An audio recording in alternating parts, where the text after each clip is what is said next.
Welcome to wise academy. क्या है बच्चों, आपका मैं देवेंद्र ठाकुर वाइज अकेडमी में स्वागत करता हूँ। बच्चों, download Wise NEET and JEE, get registered and start your preparation, start your learning with Wise academy. बच्चों, आज का जो हमारा टॉपिक है वो रहेगा केमिकल प्रॉपर्टीज ऑफ मेटल। क्या है topic? Chemical property of metals. इससे प्रीवियस लेक्चर में हमने physical properties of metals discuss करी थी। तो इस chemical properties of metals topic में हम क्या क्या डिस्कस करेंगे उसका एक आउटलुक देख लेते हैं। तो इसमें हम इंट्रोडक्शन जनरल डिस्कस करेंगे, then reaction of metals with oxygen, reaction of metals with hydrogen, reaction of metals with water and then reaction of metals with acid. और लास्ट में जो हम टॉपिक कवर करने वाले हैं वो है reaction of metals with solution of other metal salt. तो ये आज के हमारे टॉपिक हैं। तो बच्चों, जो मेटल्स होती हैं, मेटल्स क्या होती हैं, वो इलेक्ट्रोपॉजिटिव नेचर होता है उनका। इलेक्ट्रोपॉजिटिव होती है means they have tendency to lose the electron, और इनको हम रिड्यूसिंग एजेंट भी बोल देते हैं। जिसमें मेटल्स हैं वो क्या है? Reducing agent. तो बच्चों, मेटल क्या है? जनरली इलेक्ट्रोपॉजिटिव होती हैं। उनमें क्या है, वो क्या करती हैं? इलेक्ट्रॉन को लूज करेंगी। बिल्कुल सिंपल सी बात है। जैसे सपोज हमारे पास एक्स, ये एक मेटल है, इसकी टेंडेंसी क्या होती है? ये इलेक्ट्रॉन छोड़ेगी और कैटायन बनेगा उसका। जितने इलेक्ट्रॉन छोड़ेंगे, एन नंबर है इसमें, ठीक है। तो ये क्या है? इसका इलेक्ट्रोपॉजिटिव नेचर है मेटल का। तो मेटल क्या करेगी? हमेशा इलेक्ट्रॉन रिलीज करेगी। तो इसी में जैसे हम फॉर एग्जांपल, जैसे हमारे पास सोडियम, क्या है? सोडियम। सोडियम सबको पता है, एटॉमिक नंबर कितना होता है इसका? 11, 2, 8, 1। ये इलेक्ट्रॉनिक कन्फिग्रेशन होगी। तो ये क्या करेगा? एक इलेक्ट्रॉन छोड़ देगा। अब ये एक इलेक्ट्रॉन छोड़ेगा तो ये इसने क्या करा? जो नियरेस्ट नोबल गैस कन्फिग्रेशन, इसके नजदीक कौन सी नोबल गैस है? इसके नजदीक है नियोन। तो नियोन की कन्फिग्रेशन अटेन कर लेगा और ये ज्यादा स्टेबल हो जाएगा। एटम कंबाइन ही क्यों करते हैं? To acquire stability. स्टेबिलिटी के लिए कंबाइन करेगा। तो ये क्या करता है? एक इलेक्ट्रॉन छोड़ेगा, ठीक है, और यहाँ पे क्या बन जाएगा? Na positive and electron. Similarly अगर if you have aluminium, aluminium का एटॉमिक नंबर 13 होता है और इलेक्ट्रॉनिक कन्फिग्रेशन 2, 8, 3, ये है। तो ये 3 इलेक्ट्रॉन छोड़ देगा। तो एल्यूमिनियम क्या करेगा? 3 पॉजिटिव बनाएगा और 3 इलेक्ट्रॉन छोड़ देगा। तो यहाँ पे N मीन्स चार्ज, जितने इलेक्ट्रॉन इसने यहाँ पे छोड़े उतने यहाँ पे लिखना पड़ेगा। जैसे यहाँ 3 पॉजिटिव आ गया इन केस ऑफ एल्यूमिनियम, और N 3 है तो यहाँ 3 इलेक्ट्रॉन, यहाँ भी 3। तो इसी प्रॉपर्टी की वजह से जो मेटल्स हैं वो रिएक्ट करेंगी, ठीक है। उनके हम करेंगे एग्जांपल विद एग्जांपल कि वो रिएक्ट कैसे कर रही हैं। तो ये ध्यान में रखनी इक्वेशन कि वो कैसे इलेक्ट्रॉन छोड़ता है और कितने इलेक्ट्रॉन छोड़ेगा, ठीक है। देन ये जो बच्चों रिएक्टिविटी सीरीज है, इसका हमें पूरा पता होना चाहिए। रिएक्टिविटी सीरीज जैसे हमने यहाँ पे हाइड्रोजन से ऊपर की हम बात करें, हाइड्रोजन से ऊपर जो हमने मेटल्स लिखी हैं, कुछ मेटल हाइड्रोजन से नीचे लिखी हैं। 2 तरह की मेटल्स। ये जो हाइड्रोजन से ऊपर जो मेटल्स हैं इनको क्या बोल देते हैं? इनको बोलते हैं हम एक्टिव मेटल। क्या बोलेंगे इनको? एक्टिव मेटल्स बोल देते हैं, ठीक है। और इनको क्या बोल देते हैं हम? इनएक्टिव मेटल भी बोल देते हैं। क्या बोलेंगे इनको? Inactive metals. अब दोनों में क्या डिफरेंस है? जब ये एक्टिव मेटल, सपोज मैं एक एग्जांपल दे रहा हूं कि हाइड्रोजन से जो ऊपर प्लेस है एक्टिव मेटल, अगर ये डाइल्यूट एसिड के साथ रिएक्ट करेंगी, अगर ये डाइल्यूट एसिड के साथ रिएक्ट करती हैं, जैसे HCl के साथ ही रिएक्ट करेगी, तो वो क्या करेगी? वो हाइड्रोजन प्रोड्यूस करेगी। क्या करेगी? Produce hydrogen. जैसे मैं एग्जांपल ले रहा हूं आपके पास, कैल्शियम का ही ले लेता हूं। कैल्शियम प्लस HCl, ये डाइल्यूट एसिड है। सपोज क्या है बच्चों? डाइल्यूट एसिड है। अब कैल्शियम प्लस HCl, अब इसने क्या करा है? ये क्या बनाएगा? CaCl2 plus hydrogen gas evolve करेगा। समझ आएगी बात? पर ये जो मेटल है जैसे copper, copper Cu plus HCl dilute, diluted है ये दोनों केसेस में ही। ये क्या बनेगा? No reaction. क्या बनेगा बच्चों इसका, इसमें रिएक्शन नहीं होगी। लग गया। तो जो जो हमारे पास एसिड है डाइल्यूट, चाहे वो सल्फ्यूरिक एसिड है चाहे वो HCl है, इसके साथ ये हाइड्रोजन गैस इवोल्व नहीं करेगा। अब मैं एक चीज और बता देता हूँ कि आपने जो हमें पता है कि जब डाइल्यूट सल्फ्यूरिक एसिड है या H2SO4 या HCl है, तो उस केस में हाइड्रोजन गैस की इवोल्यूशन होती है। अगर आपके पास HNO3 है, नाइट्रिक एसिड है, तो उस केस में हाइड्रोजन गैस इवोल्व नहीं होती। इस चीज का ध्यान रखना है। क्लियर है? ये हमने पहले डिस्कस कर ली है सारी चीजें, पर यहाँ पे हम इसको ये जो एक्टिविटी सीरीज है उसका आपको पता होना चाहिए। तो कॉपर क्या था यहाँ पे एक्टिविटी सीरीज में, कहाँ पे है, हाइड्रोजन से नीचे है। तो ये हाइड्रोजन गैस इवोल्व नहीं करवाई, तो रिडक्शन नहीं हो रही। ठीक है, इससे ऊपर जितने भी हैं वो सारे के सारे जो मेटल्स हैं वो क्या करेंगे भाई, हाइड्रोजन गैस इवोल्व कराएंगे when they react with the HCl और H2SO4।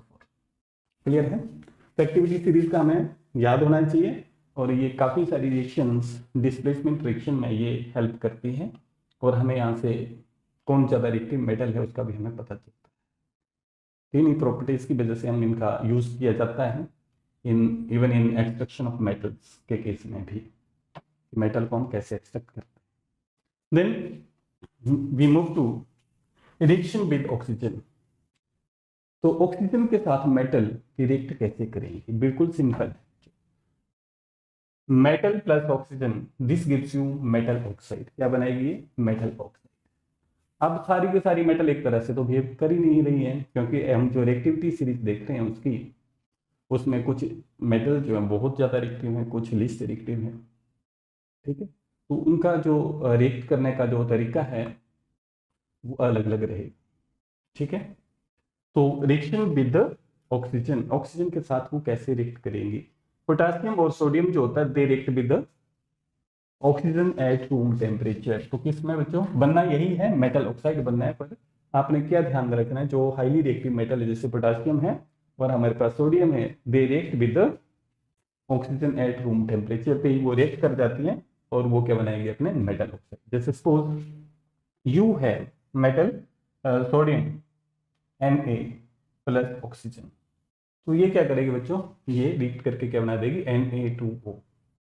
ठीक है, तो मेटल का ऑक्साइड बन जाएगा इसमें। कैसे बना है, अब हम उसी प्रॉपर्टी की तरफ चलें। जो सोडियम है, यहाँ देखो रिएक्शन कैसे होगी, सोडियम क्या करेगा, Na पॉजिटिव बनेगा और एक इलेक्ट्रॉन छोड़ देगा।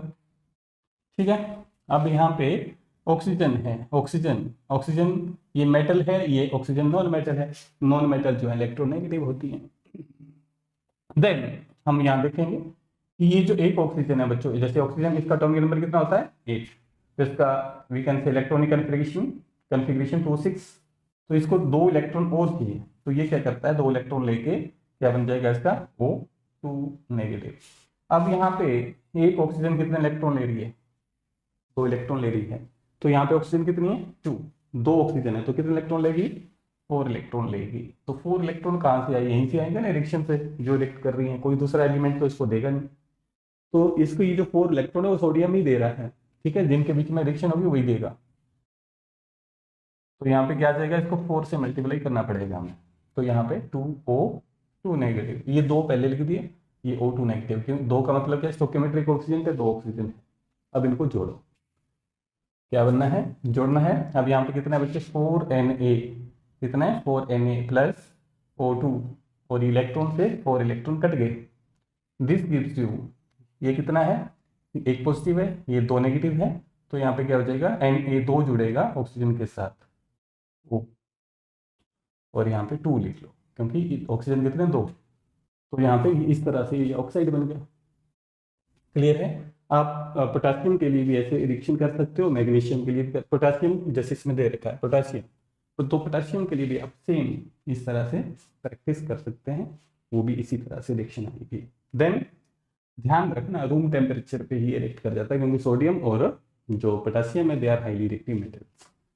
Sodium react with oxygen upon heating, ये हमने एक्टिविटी कर रखी है आपकी केमिस्ट्री की पहली एक्टिविटी फर्स्ट पेज पे, कि जब हम मैग्नीशियम रिबन को क्या करते थे, बर्न कर रहे थे, किसकी प्रेजेंस में, ऑक्सीजन हीट तो करना पड़ेगा, बर्निंग करिए तो तभी रिएक्ट बर्न कर रही थी, क्या बन रहा है उसका MgO। मैग्नीशियम ऑक्साइड बन जाता था। Then iron react with oxygen but does not burn, तो मैग्नीशियम तो बर्न नहीं कर रहा था, ठीक है। और यहाँ पे जो आयरन है वो रिएक्ट तो करता है ऑक्सीजन के साथ, पर बर्निंग नहीं करेगा। जब ये रिएक्ट करेगा बच्चों तो क्या बन जाएगा इसका, Fe3O4, Fe+2O2 Fe3O4। तो इसको हम ऐसे लिखते हैं FeO डॉट Fe2O3, और इसको इसको फेरिक ऑक्साइड, फेरिक ऑक्साइड इसको हम करते हैं फेरिक ऑक्साइड। बिल्कुल सिंपल है। तो और जो आयरन है वो कैसे रिएक्ट कर रहा है, just it react with oxygen, burn नहीं करेगा और क्या बना देता है Fe3O4, ठीक है। क्या बनाएगा Fe3O4। Fe3O4 एक्चुअल में फार्मूला इस तरह से होता है, पर हम इसको कलेक्ट इकट्ठा लिख देते हैं Fe3O4 की फॉर्म में। देन कॉपर कैसे रिएक्ट करेगा, कॉपर रिएक्टिविटी सीरीज हाइड्रोजन से नीचे है, लीस्ट रिएक्टिव है किससे, आयरन से भी। तो कॉपर जो है वो प्रोलॉन्ग हीटिंग करनी पड़ेगी ऑक्सीजन के साथ, ठीक है।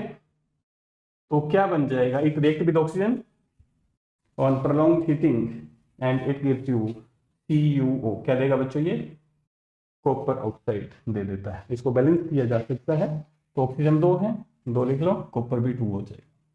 तो ये बन जाएगा इसका, पर कैसे वो ध्यान रखना है। बनना क्या है, बनना इसका मेटल ऑक्साइड ही है। जब मेटल रिएक्ट कर रही है तो मेटल ऑक्साइड ही बनना है, पर वो अलग अलग कंडीशन के ऊपर बनेगा। तो ये ध्यान रखना, इसको ज्यादा देर तक हीट करना पड़ेगा। और जो सिल्वर और गोल्ड होता है, they do not react with oxygen even at high temperature, चाहे जितना मर्जी टेम्परेचर दे दो वो रिएक्ट नहीं करेगा, ठीक है। तो ऑक्सीजन क्या बोलते हैं, जो गोल्ड है या सिल्वर है या प्लेटिनम है, ये काफ़ी ज़्यादा कॉस्टली मेटल्स होती हैं और ये लीस्ट रिएक्टिव होती हैं, ये रिएक्शन नहीं करेंगी, ठीक है। तो उस वजह से ये एज एन ऑर्नामेंट यूज किया जाता है और ये कॉस्टली भी है। क्लियर है। Then nature of metal oxide, जो मेटल ऑक्साइड बने, जब मेटल और ऑक्सीजन आपस में कंबाइन करी उसने क्या बनाया है, मेटल ऑक्साइड। अब ये जो मेटल ऑक्साइड है उनका नेचर कैसे होता है, नेचर क्या है मेटल ऑक्साइड का। तो मेटल ऑक्साइड का नेचर फाइंड आउट करने के लिए हम क्या कर रहे हैं, इसको दो तरह से हम इसको वी कैन से टेस्ट कर सकते हैं कि उसका नेचर कैसा है।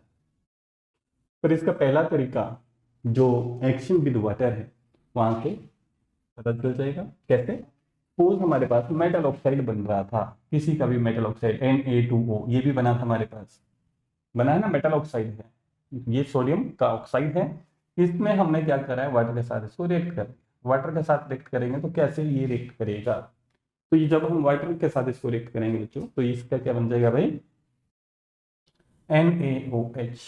क्या बनेगा, NaOH प्लस क्या बन जाएगा, लेट अस सी, Na2O। ये किस में जाएगा बच्चों, 2Na, ऐसे जुड़ा था ना ये, और O2 नेगेटिव, ऐसे तोड़ दिया हमने इसको। और ये H2O है, इसको मैं HOH लिख सकता हूँ, H2O ही है, ये प्रोटॉन में टूटेगा और किस में टूट जाएगा बच्चों, OH नेगेटिव में टूट जाएगा।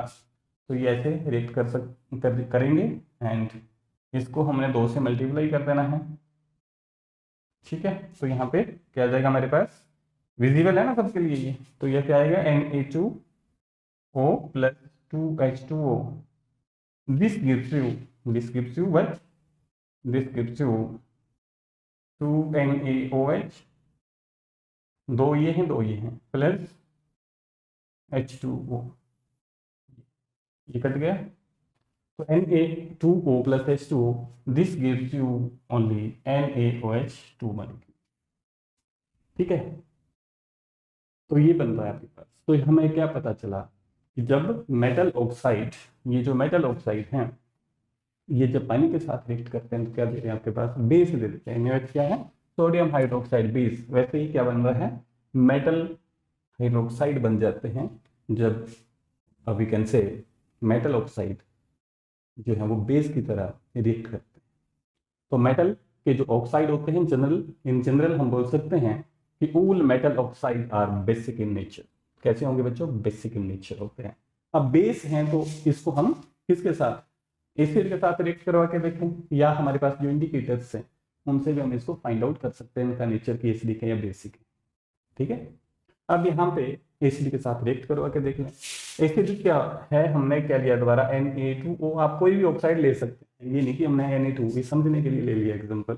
तो ये क्या कर रहा है बच्चों, हम सपोज इसको HCl के साथ रिएक्ट कर रहे हैं यार, H2SO4 के साथ रिएक्ट करें तो कैसे रिएक्ट करेगा, ये सिमिलर सेम वे से जैसे ही, जैसे यहाँ पे Na2O, दोबारा देख लो 2Na इसमें टूट जाएगा बच्चों ये, प्लस O2 नेगेटिव में, देन HCl एसिड है, ये किस में टूटेगा, एसिड क्या होते हैं जो प्रोटॉन देते हैं एक्वस सॉल्यूशन में, तो ये ऐसे टूट जाएगा एंड देन हम इसको जोड़ेंगे तो क्या बन जाएगा बच्चों NaCl, इसको 2 से ही मल्टीप्लाई करनी है तो यहाँ पे क्या बनेगा, यहाँ लेकर आऊँ मैं Na2O प्लस ये पूरे को मल्टीप्लाई है तो यहाँ 2HCl, दिस गिव्स यू क्या दे रहा है ये NaCl, 2NaCl प्लस H2O, ये दे रहा है। हमें जनरल पता है, हमें क्या पता चल गया कि ये क्या बना रहा है, ये जो मेटल ऑक्साइड होते हैं दे आर बेस की नेचर, तो बेस है, जब हम उसको एसिड के साथ रिएक्ट करें तो क्या बनेगा, साल्ट और वाटर बनेगा, ये हमने पढ़ रखा है पहले ही, क्लियर है। तो साल्ट और वाटर बन रहा है तो ये क्या कर रहा है, जो आपने ध्यान कर रखना है कि जितने भी मेटल ऑक्साइड होते हैं they are basic in nature, clear है। देन एम्फोटेरिक मेटल ऑक्साइड, अब यहाँ पे बात आती है कि एम्फोटेरिक मेटल ऑक्साइड होते क्या है। एम्फोटेरिक मेटल ऑक्साइड क्या होंगे, ये ऐसे ऑक्साइड होते हैं मेटल्स के जो एसिड की तरह और बेस की तरह दोनों तरह से बिहेव करते हैं, समझे। जनरल क्या है, जनरली जितने भी मेटल ऑक्साइड हैं they are basic in nature, few metal oxides are amphoteric in nature, amphoteric means they behave both as acid as well as base, वो एसिड और बेस दोनों की तरह बिहेव करते हैं। तो उनके एग्जांपल आपने ध्यान रखना है, एल्यूमिनियम के ऑक्साइड और जिंक के ऑक्साइड जो हैं वो एम्फोटेरिक हैं, जो आपके सिलेबस में है। एम्फोटेरिक मीन्स एसिड और बेस की तरह दोनों तरह से बिहेव कर सकते हैं। जैसे हम इन ऑक्साइड को रिएक्ट करें बेस के साथ तो ये एसिड की तरह बिहेव करेंगे, अगर हमने इन मेटल ऑक्साइड को किसके साथ, एसिड के साथ रिएक्ट करा तो ये बेस की तरह बिहेव करते हैं, यानी कि ड्यूल बिहेवियर होता है, एसिड की तरह बिहेव कर सकते हैं ऑक्साइड, बेस की तरह भी बिहेव कर सकते हैं, तो उनको क्या बोलते हैं हम, एम्फोटेरिक ऑक्साइड। क्या बोलेंगे बच्चों, एम्फोटेरिक ऑक्साइड होते हैं, ठीक है।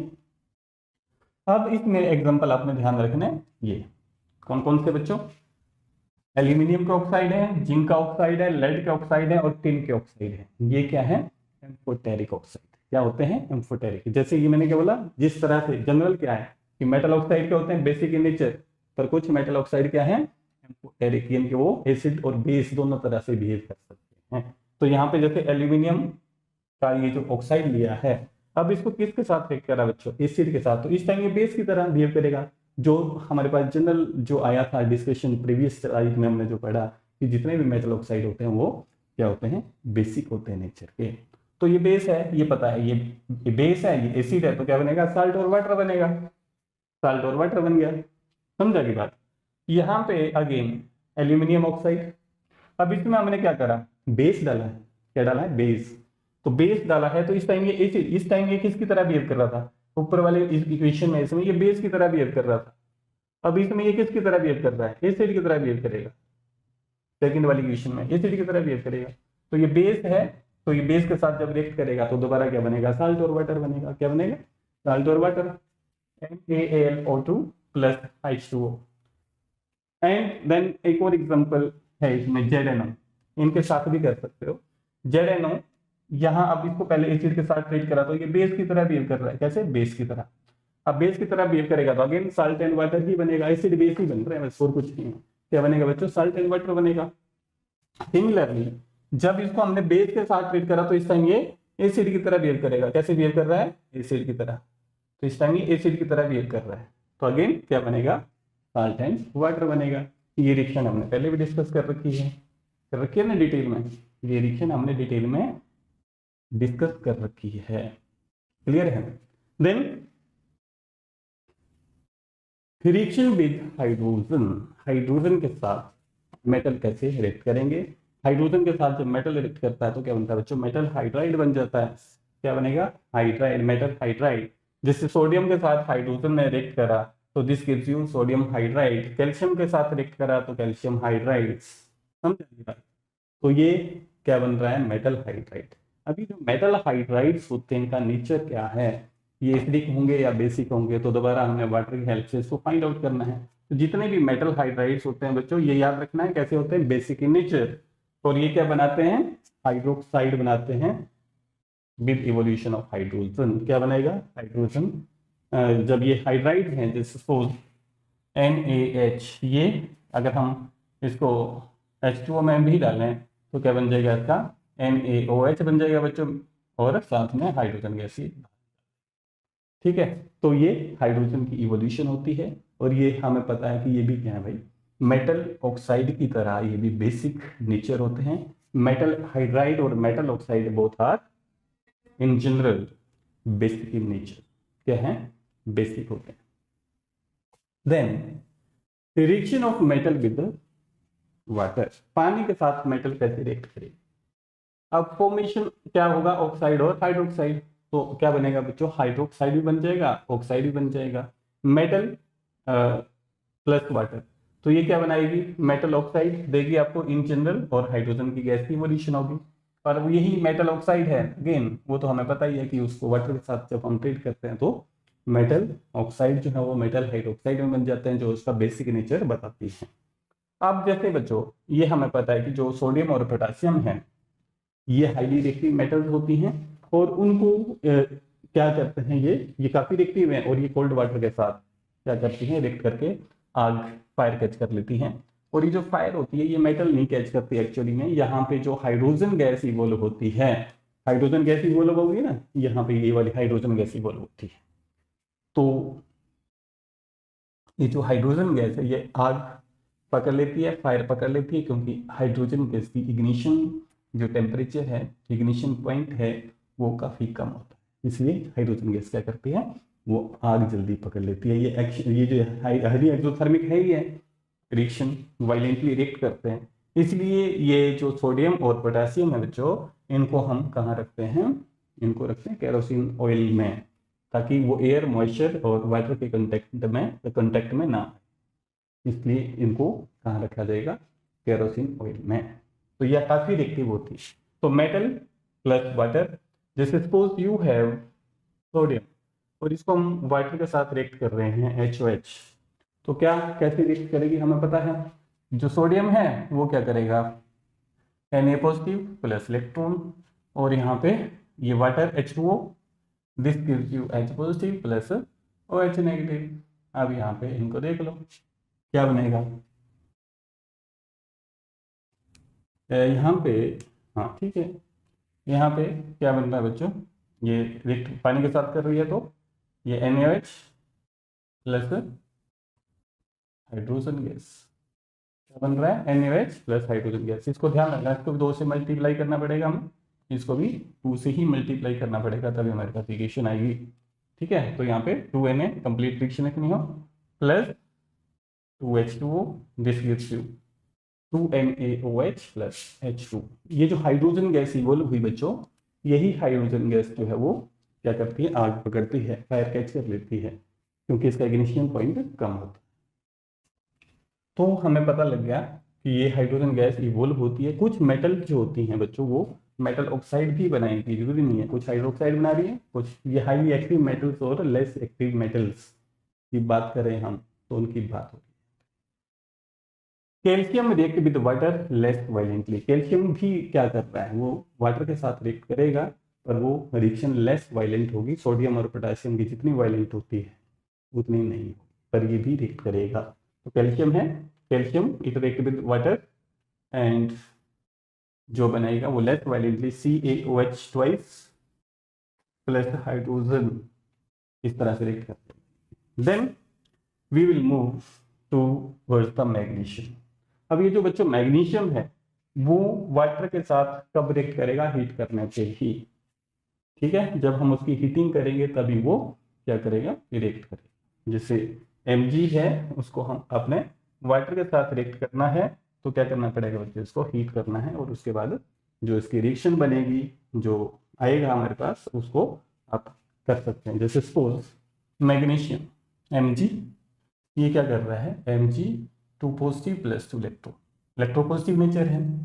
वाटर, इसको हीट करना है, H2O, ये H positive plus OH negative, इसमें टूट रहा है। अब यहाँ पे इसको 2 से मल्टीप्लाई करना पड़ेगा हमें, multiplied by 2, this gives you MgOH twice plus hydrogen gas. ठीक है, तो ये क्या है, MgOH ट्वाइस बन रहा है और साथ में क्या दे रहा है, ये यहाँ पे लिख सकते हो तो Mg प्लस 2H2O। तो ये जो रिएक्शन है, ये जो इक्वेशन है, वो इस तरह से प्रोसीड करेगी। क्लियर है बच्चों? देन हम बात करें metals like aluminium, zinc, iron react with the water only when steam is passed over heated metals। steam जब हम पास करते हैं तभी ये रिएक्ट करेंगे। ठीक है, एल्यूमिनियम वाटर के साथ रिएक्ट करेगा तो ये ऑक्साइड बनेगा। क्या बनाएगा बच्चों, ये क्या बना देगा, Al2O3। ये क्या बनाएगा, ZnO। ये क्या बनाएगा, Fe3O4। इस तरह से ये ऑक्साइड बन जाएंगे इसके, इस तरह के। क्लियर है? तो बच्चों जो मेटल्स हैं, जो लीस्ट रिएक्टिव मेटल हैं, ये जैसे कॉपर है, हाइड्रोजन से नीचे है, ये हाइड्रोजन से नीचे होगा, मैंने क्या बोला, वो हाइड्रोजन इवोल्व नहीं करवा पाएगा। Copper, silver, gold, platinum do not react with water under any condition. ये किसी भी कंडीशन में ये उनके साथ रिएक्ट नहीं करेंगे। Then reaction of metal with acid, metal की जो रिएक्शन है वो एसिड के साथ कैसे होती है, बिल्कुल सिंपल है। कोई भी मेटल ले लो, metal plus acid, this gives you metal salt plus hydrogen gas की इवोल्यूशन। हम जैसे बात करें, कोई भी मेटल ले ली, मैग्नीशियम प्लस एसिड HCl ले लिया, ये डाइल्यूट है। तो बच्चों ये कैसे रिएक्ट करेगा, तो ये क्या बनेगा, Mg मेटल साल्ट बन जाएगा, Cl2 with evolution of hydrogen, तो ये हाइड्रोजन गैस दे देगा। Simple. Suppose you have sodium plus sulphuric acid, ये डाइल्यूट है, तो इसका क्या बनेगा, तो इसका भी क्या बनेगा बच्चों, Na2SO4 प्लस हाइड्रोजन। समझ आएगी बात? तो इस तरह से ये रिएक्शन होगी इसकी। तो क्या बन रहा है, मेटल ऑक्साइड बन रहा है और साथ में इवोल्यूशन ऑफ हाइड्रोजन गैस। हम जैसे एक इसको करके देखें बच्चों, Na, ये किसके साथ करी थी हमने इसको, H2SO4, ये कैसे प्रोसीड करेगी, ये जो रिएक्शन है वो किस तरह से प्रोसीड करेगी उसको हम देख लेते हैं। Na, इसने क्या करा, एक इलेक्ट्रॉन छोड़ दिया है, और यहाँ पे जो सल्फ्यूरिक एसिड है ये डाइबेसिक होता है, ये 2 प्रोटॉन देगा आपको, और SO4 2 नेगेटिव, इस तरह से। अब यहाँ पे चार्ज बराबर करने हमने, तो इसको हमने 2 से मल्टीप्लाई कर दिया। क्लियर है? अब यहाँ पे जो बनेगा बच्चों, जोड़ना है। अब यहाँ पे 2 नेगेटिव है, 1 पॉजिटिव है, तो सोडियम कितने जुड़ेंगे, सोडियम का आयन 2 जुड़ेंगे, तभी न्यूट्रल हुआ है। और यहाँ पे हाइड्रोजन गैस, तो ये इस तरह से बने, Na plus H2SO4 H2SO4, this gives you Na2SO4 plus hydrogen gas. तो जो मेटल है जब एसिड के साथ रिएक्ट करेंगे तो they gives you what, metal salt along with evolution of hydrogen gas. पर किसके साथ, क्या सारे एसिड के साथ? नहीं, क्योंकि जो हमारे पास HNO3 है, नाइट्रिक एसिड है, वहां से हाइड्रोजन गैस इवोल्व नहीं होगी, वो एक्सेप्शनल केस है। HNO3 को जब हम रिएक्ट करते हैं मेटल के साथ तो वहां पे क्या है, वहां पे हाइड्रोजन गैस इवोल्व नहीं होगी। अगर मैंने बताया था ना कि जो अगर हम HNO3 जब हम यूज करते हैं, या तो कंसंट्रेटेड होगा तो NO2 गैस निकलती है, अगर डाइल्यूट है तो NO गैस निकलती है, और साथ में वाटर बनता है। क्यों, ऐसा क्यों? क्योंकि जो नाइट्रिक एसिड होता है जो वो स्ट्रॉन्ग ऑक्सीडाइजिंग एजेंट होता है, इसलिए वहां से हाइड्रोजन गैस नहीं निकलती। क्लियर है? देन अगर हम बात करें एक्टिविटी सीरीज की, तो जैसे कॉपर है, मैंने अभी एग्जांपल हमने डिस्कस करा था, HCl कंप्लीट द रिएक्शन, अगर ऐसे पूछा जाए तो क्या आएगा आपके पास, यहाँ पे आएगा बच्चों नो रिएक्शन, क्योंकि ये कॉपर जो है वो जो रिएक्टिविटी सीरीज है उससे नीचे है, हाइड्रोजन से नीचे प्लेस है, और ये कॉपर जो है it is unable to we can say produce hydrogen gas when react with mineral acid. तो ये रिएक्शन नहीं होगी, तो यहाँ पे क्या लिखना है, नो रिएक्शन। क्लियर है। अब जैसे जिंक है, जिंक की बात करें, जिंक भी मेटल है और इसके साथ HCl की रिएक्शन करी तो ये क्या है, हाइड्रोजन के ऊपर है, तो ये क्या बनाएगा बच्चों, metal salt ZnCl2 plus hydrogen gas की इवोल्यूशन हो जाएगी। पर इस केस में ये रिएक्शन प्रोसीड नहीं होगी। इन चीजों का ध्यान रखना होता है, छोटे छोटे पॉइंट होते हैं, तभी हम आगे बढ़ पाएंगे। इनका पता नहीं हो तो नहीं, समझी नहीं आएगी बात। Reaction of metal with base, metal की अब बेस के साथ कैसे रिएक्शन होनी है, बिल्कुल आसान। जब मेटल और बेस आपस में रिएक्ट करते हैं तो ये भी क्या बनाते हैं बच्चों, साल्ट और हाइड्रोजन गैस। क्या बनेगा, साल्ट और hydrogen gas. Suppose you have strong acid, strong base NaOH, when it react with zinc, this gives you, क्या दे रहा है बच्चों, सोडियम जिंकेट दे रहा है। ये रिएक्शन हमने काफी डिटेल में पहले भी करी थी, रिएक्शन कैसे हुई है, along with the evolution of hydrogen gas. Similarly this base it react with aluminium, तो ये क्या दे रहा है, NaAlO2 के 2 molecule plus 2 molecule of hydrogen, तो अगेन साल्ट और हाइड्रोजन गैस इवॉल्व कर रहे हैं। क्लियर है। अब हम बात करें देन ये reaction of metal with solution of other metal salt. ये टॉपिक भी, इनको क्या बोलते हैं, मेटल डिस्प्लेसमेंट रिएक्शन, पर हमें बस उसको जोड़ना है कि वो कैसे कैसे रिएक्ट करते हैं। तो इसमें हमने देखा था ना कि जो मोर रिएक्टिव एलिमेंट होती है वो क्या करता है, वो लेस एक्टिव एलिमेंट से उसके ग्रुप ऑफ एटम या ग्रुप छीन लेता है। एटम्स या ग्रुप ऑफ एटम्स या ग्रुप क्या करेगा, उसको डिस्प्लेस कर लेता है, छीन लेता है, और अपने आप उसको उसके साथ जुड़ जाएगा। जैसे जिंक ने क्या करा, zinc is more active than copper, तो जिंक क्या करेगा, Cl2 इससे ले लेगा इस ग्रुप को, ठीक है, और क्या बन जाएगा बच्चों यहाँ पे, कॉपर सॉलिड। तो ये डिस्प्लेसमेंट रिएक्शन इस तरह से होती है। तो ये हमें पता है कि जो मोर ज़्यादा रिएक्टिव एलिमेंट हैं, मेटल्स होती हैं, वो लीस्ट रिएक्टिव जो मेटल्स होती हैं उनसे उनके एटम्स या ग्रुप ऑफ एटम्स वो उनको उनसे क्या करता है, छीन लेता है, ले लेता है। क्लियर है। तो ये रिएक्शन हमने पहले भी कर रखी है। तो this is all about the metal chemical properties of metals. तो केमिकल प्रॉपर्टीज, आई होप आपको ये टॉपिक बहुत अच्छे से समझ आ गया होगा। Thank you, thanks for watching.